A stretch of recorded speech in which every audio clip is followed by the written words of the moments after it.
everyone. So today we are going to be going over my planner for the month of August. Isn't it just so funny? I always think of August as the start of the year, even though I am no longer a student.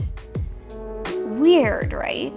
So I always associate the start of the year with January and with August, but you can't really have two starts of the year, but I always think there is.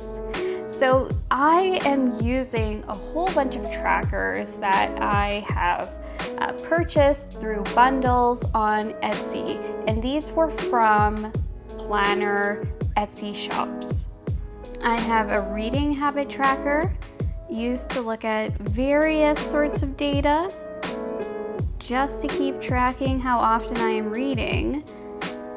So I have read today, written a review, looked up new books, purchased books because that's a good thing to track, or whether or not I actually finished a book. These bundles are so great. You can do whatever type of tracker you want.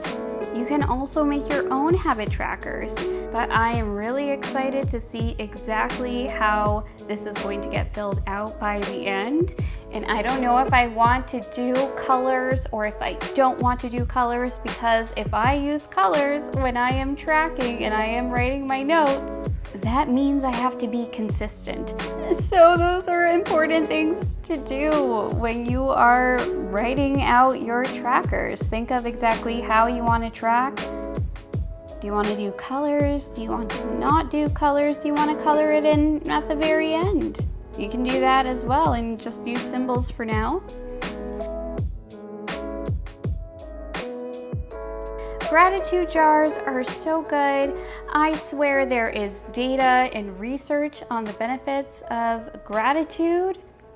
I don't have that privy with me, but you can make a gratitude jar. You can just basically write notes of what you want to be grateful for each day, and it just kind of gives you at the very end of the day a little bit of a boost to know that despite how your day went, at least we are grateful for these amazing things in our lives.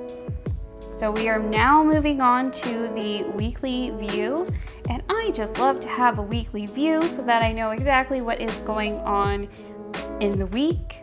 There are so many things to keep track of, and if you want, you can do color schemes to see exactly what type of activity you are doing when, and color coding, it always works for me. Top Shelf Society, for instance, is always like a blue or a green, and anything to do with my cat Olivia is also either a blue or a green. So if I have those colors there, I know either it's my book club or it is my cat.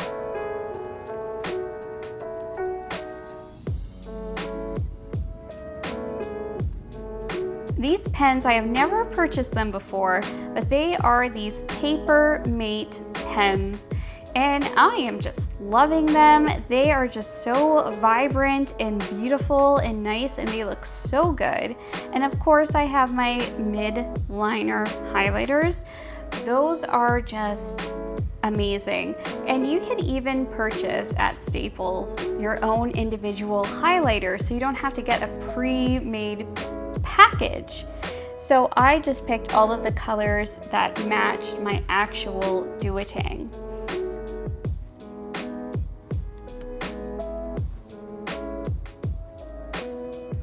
Now the good stuff. We are tracking all of the different books that I am reading. Here is my cat Olivia to give me some inspiration, and funny enough, she has just walked beside me, if you can believe that. Hi Olivia! So here I'm filling out my bookshelf for the month of August, which is just going to be purple. And if you really want to know how I came to choosing all of these books, then you can watch my TBR game for this month. So now, tracking my reading, I am going to be doing tracking of pages, and voila! That is a very simple, very quick, very easy, very breezy, shall we say, reading journal. I hope that this gave you some ideas, and I also hope that you feel a little inspired, that You know, if you don't want to create everything from scratch yourself, you can always see what is available online. Happy reading, everyone, and happy August. We'll see you in the next video. Bye.